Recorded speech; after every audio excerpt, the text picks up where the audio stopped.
Dans le panthéon obscur et brutal du crime organisé, où les légendes se forgent à la pointe du couteau et au son des détonations, le nom d'Arthur le méticuleux Lemoine était une anomalie, un murmure dissonant. Sa réputation n'était pas cimentée dans le sang versé ou les territoires conquis par la force, mais dans la calligraphie silencieuse et implacable des grands livres, dans l'architecture invisible des paradis fiscaux, et dans la chorégraphie complexe des chiffres qui transmutaient des montagnes d'argent sale en fortune légitime et immaculée. Arthur n'était pas un soldat dans l'armée du crime. Il en était le ministre des Finances, son stratège économique, le cerveau derrière la plus sophistiquée opération de blanchiment d'argent que le pays ait jamais connue. Il était un architecte d'empires éthérés, un fantôme dans les rouages du système financier mondial, capable de déplacer le PIB d'une petite nation avec la discrétion d'une brise. Cependant, la quête de la perfection est une chimère, et même le système le plus hermétiquement scellé à ses fissures. Une seule erreur, un lapsus momentané de sa prudence légendaire, une trace numérique infinitésimale, une signature cryptographique réutilisée lors d'une transaction à Singapour fut le fil lâche qui permit aux autorités fédérales de tirer et de défaire toute la tapisserie. L'enquête qui s'ensuivit fut une saga épique, une task force multinationale qui consomma des années de travail et des millions de ressources, culminant avec sa capture et une peine de 30 ans dans un pénitencier fédéral de très haute sécurité. Le système judiciaire exulta. Les médias proclamèrent la chute d'un titan invisible, la fin d'une ère d'impunité pour la criminalité en col blanc. Les autorités, lors de conférences de presse solennelles, assurèrent à une nation soulagée que l'architecte des finances de la pègre ne reverrait jamais la lumière du jour en homme libre. Il ne pouvait pas avoir plus tort. Pour Arthur Lemoine, la condamnation n'était pas un point final, mais la présentation d'un nouveau et fascinant problème à résoudre. Son plan d'évasion ne serait pas ciselé avec des cuillères, financé par des pots de vin ou exécuté avec violence. La clé de sa liberté n'était pas cachée dans un mur creux, mais à la vue de tous, enfoui sous 2 siècles de poussière législative dans les codes et les statuts mêmes qu'il avait mis là. Les 5 premières années de l'incarcération d'Arthur Lemoine furent une étude de la quiétude et de la discipline monastique, une performance si convaincante qu'elle trompa tout le monde, des gardiens les plus cyniques aux chefs de gang les plus perspicaces. Il se déplaçait dans la routine de la prison avec la précision d'une horloge suisse, un spectre dans le chaos de la vie carcérale. Il évitait la formation de clans, ignorait le marché noir qui florissait dans les cours, et ne s'engageait jamais, au grand jamais, dans des confrontations. Son existence était un rituel immuable, réveil avant l'aube pour une série d'exercices de calisthénie exécutés dans l'espace confiné de sa cellule de 2 mètres sur 3, repas consommés avec une délibération méthodique, et surtout, des heures interminables immergées dans la bibliothèque du pénitencier. Pour les autres détenus, il était une anomalie, un col blanc brisé par le système, dont l'arrogance du monde extérieur s'était désintégrée dans la brutalité de la prison. Pour les gardiens, il était le prisonnier idéal, un numéro qui ne causait aucun problème, un homme dont la flamme semblait s'être éteinte. Cependant, sous cette façade de résignation passive, son esprit fonctionnait dans un état d'effervescence constant, plus affûté et plus concentré que jamais. La bibliothèque, un dépôt de volumes donnés, beaucoup d'entre eux obsolètes et aux pages jaunies par le temps, devint son univers. Il ne se contentait pas de lire, il disséquait chaque texte avec la précision d'un chirurgien. Il dévora des œuvres de philosophie, de stratégie militaire, de physique théorique et d'histoire économique, absorbant la connaissance comme un trou noir absorbe la lumière. Mais son véritable objectif, son obsession, résidait dans la section juridique, un coin oublié et poussiéreux de la bibliothèque. Là, il devint un archéologue juridique, excavant méthodiquement des couches de législation. Il ne cherchait pas une faille dans son propre cas, il savait que l'accusation avait fait un travail méticuleux et que sa condamnation était hermétiquement scellée. Sa quête était pour quelque chose de beaucoup plus profond, de plus fondamental, une anomalie systémique, une contradiction oubliée dans la structure même de la loi qui régissait sa punition. Il passa des mois à analyser le code pénal, le code de procédure pénale et la loi sur l'exécution des peines, mais ne trouva rien. C'est alors qu'il élargit ses recherches, demandant l'accès à des textes historiques, à des codes abrogés, à des traités juridiques de l'Empire et de la Première République. Les demandes étaient étranges, mais légalement permises. Le personnel de la prison se moquait de lui, mais les livres arrivaient. C'est par une froide nuit d'hiver, alors qu'il feuilletait un lourd volume relié en cuir sur les ordonnances de l'Empire, un recueil de lois fiscales et monétaires promulgué au début du XIXe siècle pour stabiliser l'économie post-indépendance, qui le trouva. Ce n'était pas un article phare, mais une note de bas de page, une clause obscure et presque incompréhensible, insérée dans un décret traitant de la consolidation des dettes de guerre. La clause, rédigée dans un français archaïque et fleuri, stipulait un mécanisme bizarre. Un citoyen débiteur du Trésor impérial, dont la dette était de nature non fiscale, pouvait voir sa peine d'emprisonnement pour dette suspendue s'il pouvait prouver que l'Empire lui-même était en défaut de paiement sur une obligation financière envers ledit citoyen, créant ainsi un état d'annulation par compensation réciproque. C'était une loi née d'une époque où les prisons pour dette étaient courantes et où l'État lui-même était un débiteur invétéré. C'était anachronique, absurde, oublié. Et pour Arthur, Dans cette cellule mal éclairée, elle brilla avec l'intensité d'un soleil. Une idée, aussi audacieuse que folle, commença à prendre forme, non pas comme une étincelle, mais comme une avalanche dans son esprit. La découverte de cette clause de 1824 fut la pierre angulaire, mais Arthur savait qu'une seule loi archaïque ne suffirait pas à faire tomber le mur de la bureaucratie étatique moderne. C'était la clé, mais il devait construire la porte. C'est ainsi que commença la phase la plus intense de son travail, une immersion totale dans l'histoire juridique et financière du pays, un voyage qui le transforma de prisonnier en un érudit clandestin. Il utilisa ses droits de détenu jusqu'à la limite, rédigeant des pétitions formelles pour obtenir des copies certifiées de documents conservés aux archives nationales et à la Bibliothèque nationale. Les premières demandes furent accueillies avec un mélange de dédain et de confusion par l'administration pénitentiaire. Pourquoi un ancien blanchisseur d'argent s'intéresserait-il au débat parlementaire sur la politique des taux d'intérêt de 1888 ou au registre d'émission de police de la dette publique de la période de la Régence? Les soupçons initiaux qu'il essayait de gérer des affaires illicites depuis la prison firent bientôt place à la conviction qu'il avait simplement perdu la raison, s'amusant avec des futilités historiques pour passer le temps. Cette perception fut sa plus grande alliée. Loin des regards curieux, chaque document qui arrivait était une pièce d'un puzzle tridimensionnel d'une complexité stupéfiante.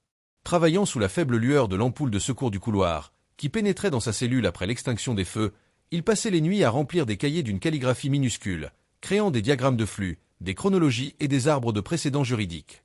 Sa première grande victoire fut de confirmer que la loi des annulations par compensation réciproque n'avait jamais été formellement abrogée.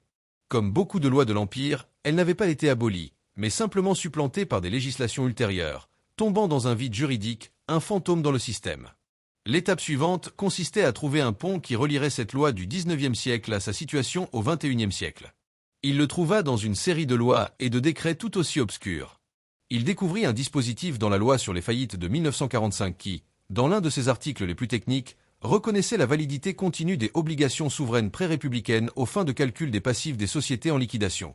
Ensuite, il localisa un décret-loi du régime militaire, de 1967, qui, dans une tentative de moderniser le système financier, créa par inadvertance une définition juridique large de la dette envers l'État, qui pourrait, avec l'argumentation correcte, englober les lourdes amendes pénales comme la sienne.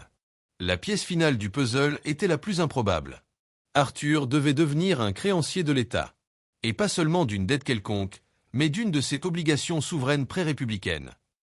De ses souvenirs de l'époque où il structurait des fonds d'investissement internationaux, il se rappelait des histoires sur des titres de créances dormants, des polices émises par des gouvernements il y a longtemps et jamais rachetés.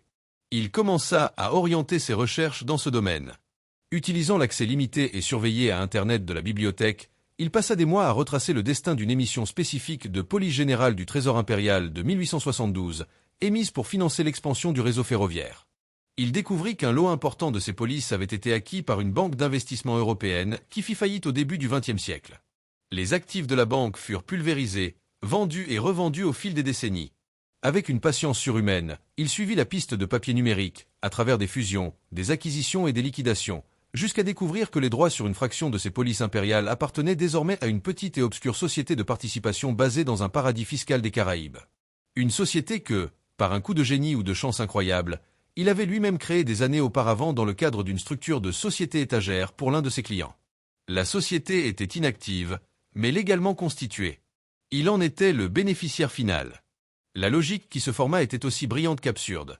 Son amende de plusieurs milliards faisait de lui un débiteur de l'État au sens large de 1967.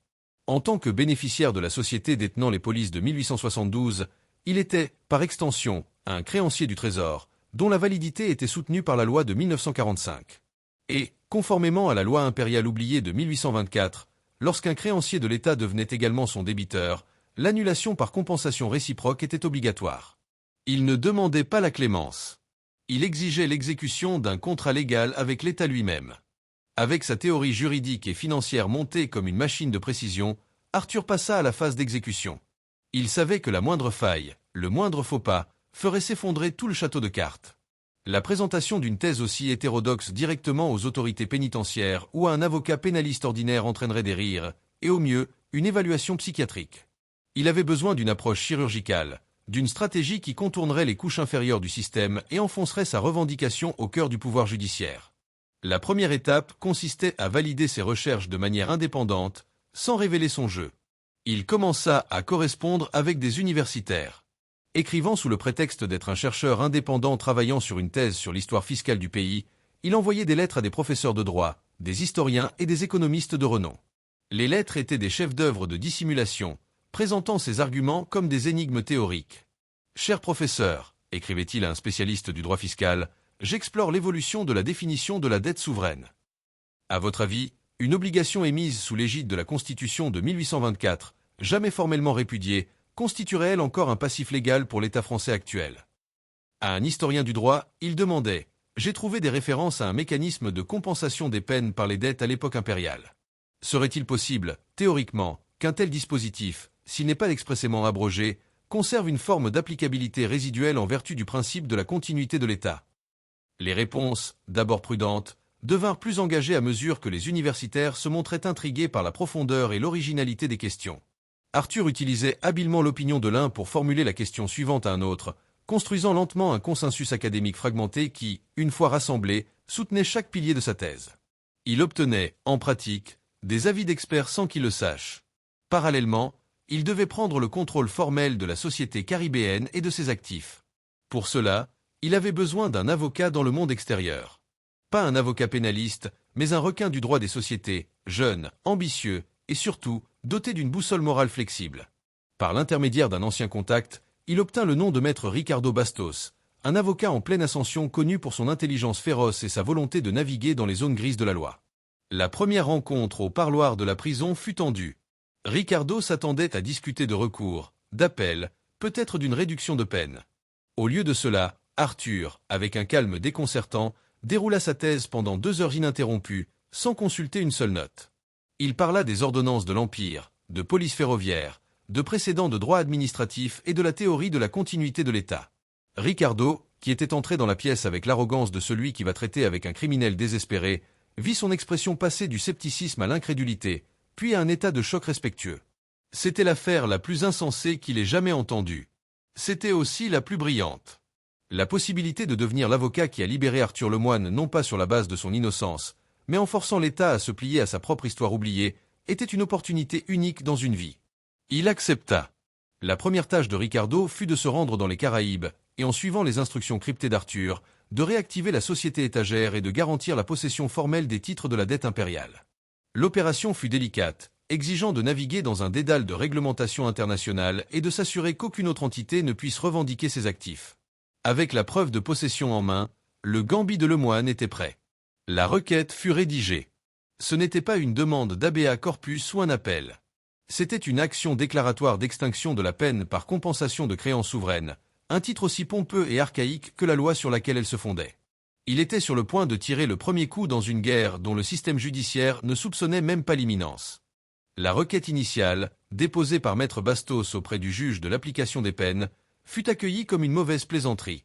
Le juge titulaire, un magistrat expérimenté et aguerri, habitué à traiter les tentatives les plus créatives et souvent délirantes des détenus pour abréger leur peine, lut les premières pages et laissa échapper un rire audible dans son bureau.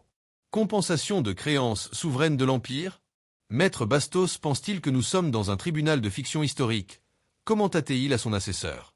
La réponse fut un rejet liminaire, un refus sommaire en moins de 24 heures, avec une ordonnance décrivant l'action comme une aventure juridique dépourvue de tout fondement dans la réalité de l'ordre juridique en vigueur. Arthur et Ricardo non seulement s'y attendaient, mais comptaient sur cette réaction. La première instance n'était qu'une étape à franchir rapidement.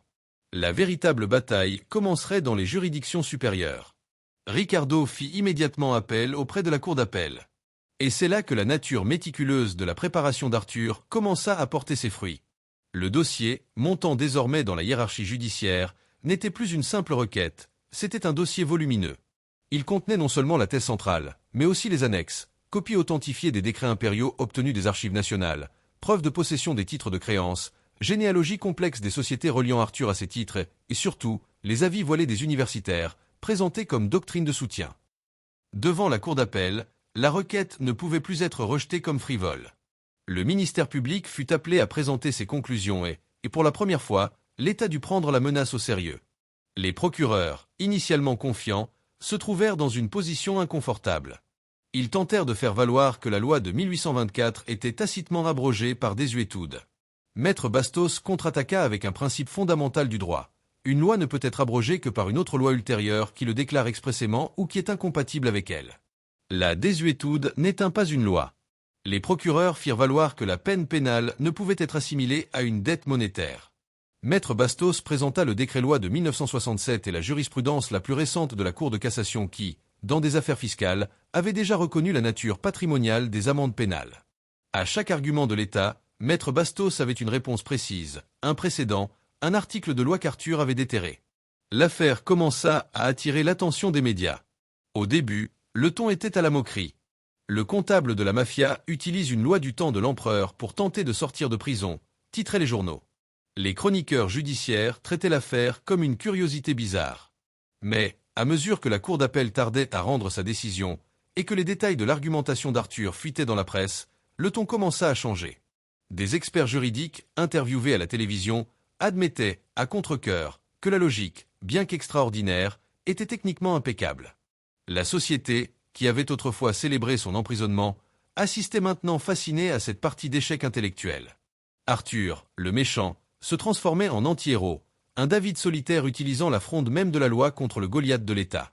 L'arrêt de la cour d'appel fut un tournant. À 2 voix contre 1, les juges rendirent une décision qui choqua l'establishment juridique. Ils n'ordonnèrent pas la libération d'Arthur, mais reconnurent la plausibilité juridique de sa thèse, admettant la validité de la loi impériale et la nécessité d'une analyse plus approfondie. Au lieu de statuer sur le fond, sentant le poids historique de la question, ils renvoyèrent l'affaire directement devant la Cour de cassation, la plus haute juridiction de l'ordre judiciaire français, invoquant la complexité et la répercussion nationale de l'affaire. Le jeu avait changé. Ce n'était plus une blague. C'était une crise constitutionnelle en gestation, et l'échiquier était désormais dressé devant la plus haute cour du pays. L'arrivée de l'affaire devant la Cour de cassation à Paris a transformé la saga juridique d'Arthur Lemoine en un événement national. Les audiences de la chambre criminelle qui allait juger l'affaire sont devenues le spectacle le plus suivi du pays, dépassant l'actualité politique et économique. La question transcendait la liberté d'un seul homme. Elle interrogeait la nature même du temps, de la loi et de l'obligation de l'État. Le gouvernement, désormais en panique, a mobilisé l'agent judiciaire de l'État pour intervenir. Les meilleurs et les plus brillants avocats publics ont été affectés à l'affaire, avec une seule mission, écraser l'argument d'Arthur une fois pour toutes. L'audience finale fut un moment de tension palpable. Maître Bastos, devenu une célébrité juridique, a présenté sa plaidoirie avec une confiance froide et calculée, reflet de son client. Il n'a pas parlé de réhabilitation, d'injustice ou de droits de l'homme. Il a parlé de contrat, d'obligation et du caractère sacré de la parole de l'État. Ce qui est en jeu ici, messieurs les conseillers, a-t-il argumenté, sa voix résonnant dans le silence de la salle, n'est pas la culpabilité ou l'innocence de mon client. Cela a déjà été décidé.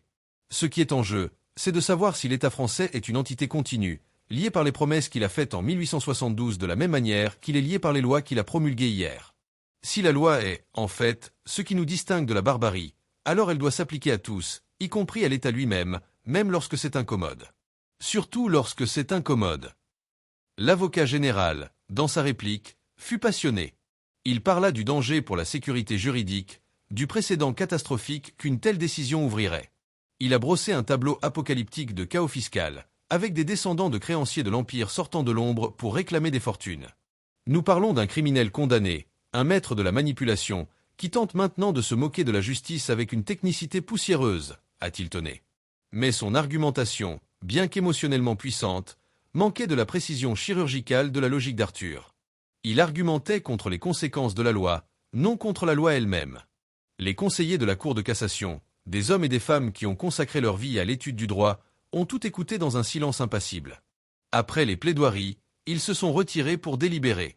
Les heures s'éternisèrent, chaque minute augmentant la tension dans le pays. Finalement, ils sont revenus.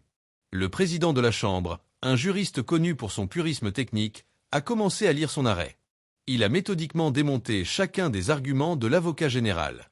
Il a confirmé que la loi de 1824 n'avait pas été abrogée. Il a confirmé que la jurisprudence permettait l'interprétation de l'amende pénale comme une dette. Il a confirmé que les titres étaient valides et que la possession par Arthur était légale. Cette cour, a-t-il dit, regardant par-dessus ses lunettes l'auditoire silencieux, ne peut pas légiférer. Notre devoir est d'appliquer la loi telle qu'elle est, non pas telle que nous voudrions qu'elle soit. La thèse du demandeur, bien qu'extraordinaire et peut-être le fruit d'une conjonction de facteurs juridiques qui frisent l'incroyable, est juridiquement solide. La loi, dans sa majesté et sa particularité, doit être respectée. Le vote fut un par un. La tension était insoutenable. Le vote décisif vint d'une conseillère connue pour sa ligne dure. Il y eut une pause dramatique avant qu'elle n'annonce « Je suis l'avis du rapporteur ». Le score final fut de 3-2. Par une marge infime, la Cour de cassation a accueilli le pourvoi d'Arthur Lemoine. La décision non seulement annulait son amende de plusieurs milliards, mais, par l'application directe de la loi impériale, déclarait éteinte l'action publique concernant sa peine de prison. L'ordre de libération était immédiat. La nouvelle a eu l'effet d'une bombe atomique sur le système. Le garde des Sceaux a convoqué une conférence de presse confuse. Le marché financier a réagi avec perplexité. Au pénitencier de haute sécurité, le directeur a reçu le fax avec l'ordre judiciaire et a cru à info. Il a passé 5 appels à Paris pour confirmer. Lorsque la confirmation est arrivée, palais tremblant, il s'est rendu personnellement dans l'aile d'isolement où se trouvait Arthur. Il a ouvert le judas de la cellule et a regardé l'homme qui, avec rien de plus que des livres et son esprit, avait vaincu l'État. « Lemoine, dit-il, sa voix un murmure rauque. Rassemblez vos affaires. Vous êtes libre. » Arthur, qui lisait un livre de philosophie, a simplement marqué la page, fermé le volume et hoché lentement la tête, un sourire de satisfaction presque imperceptible aux lèvres. La libération d'Arthur Lemoine ne fut pas une célébration, mais un événement surréaliste, presque funèbre. Il franchit les portes du pénitencier non pas comme un ex-détenu exultant, mais comme un universitaire sortant d'une longue recherche sur le terrain. Il portait un simple costume gris, fourni par Maître Bastos, et tenait une unique mallette en cuir contenant ses cahiers de notes de prison. Dehors, un cirque médiatique l'attendait. Des dizaines de journalistes, de caméramens et de photographes se bousculaient, criant des questions, implorant une déclaration, une réaction quelconque. Il les ignora complètement. Avec le même calme avec lequel il traversait la cour de la prison, il marcha à travers la foule, ses yeux fixés sur un point lointain, comme s'il n'existait tout simplement pas. Une berline noire, sans identification, s'arrêta près du trottoir. Maître Bastos ouvrit la portière. Arthur entra sans dire un mot. La voiture démarra et disparut sur la route, laissant derrière elle un vide de confusion et de questions sans réponse. Dans les jours et les semaines qui suivirent, l'État, humilié et furieux, tenta de riposter. Le fisc lança un audit exhaustif de toutes les transactions connues d'Arthur, cherchant la moindre irrégularité fiscale pour monter un nouveau dossier. Les procureurs fouillèrent ses anciens procès à la recherche de fils non résolus. Les services de renseignement furent activés pour le surveiller. Mais il chassait un fantôme. Arthur avait planifié sa sortie du système avec la même méticulosité qu'il avait planifié sa sortie de prison. La société caribéenne fut légalement dissoute, ses actifs transférés dans un trust au Liechtenstein, une forteresse du secret bancaire. Les comptes, les propriétés, les investissements qui avaient un jour été les siens, tout avait été liquidé ou transféré à des structures juridiques impénétrables des années avant son arrestation. Il s'était méthodiquement effacé du monde financier. Physiquement, il disparut également. La voiture qu'il avait récupérée à la porte de la prison fut retrouvée abandonnée sur un parking d'aéroport. Les registres de vol, de frontières, d'hôtels ne montraient aucune trace de lui. Il s'était simplement évaporé. Son histoire, cependant, devint une légende. Pour les juristes, l'affaire Lemoine devint une étude de cas obligatoire dans les facultés de droit, un exemple fascinant et terrifiant de la façon dont la complexité du système juridique peut se retourner contre lui-même. Le Parlement entama une commission de modernisation législative, un effort herculéen pour identifier et abroger les lois obsolètes, dans une tentative désespérée de s'assurer qu'aucun autre Arthur Lemoine ne puisse émerger des ombres de l'histoire. Pour le milieu du crime, il devint une figure mythique, un héros populaire. L'homme qui n'a pas utilisé une arme, mais la loi elle-même, pour humilier le système. Sa légende servit de rappel que le pouvoir ne réside pas seulement dans la force brute, mais dans la connaissance et la patience. De temps en temps, des rumeurs faisaient surface. Un banquier prétendait l'avoir vu dans un café à Zurich.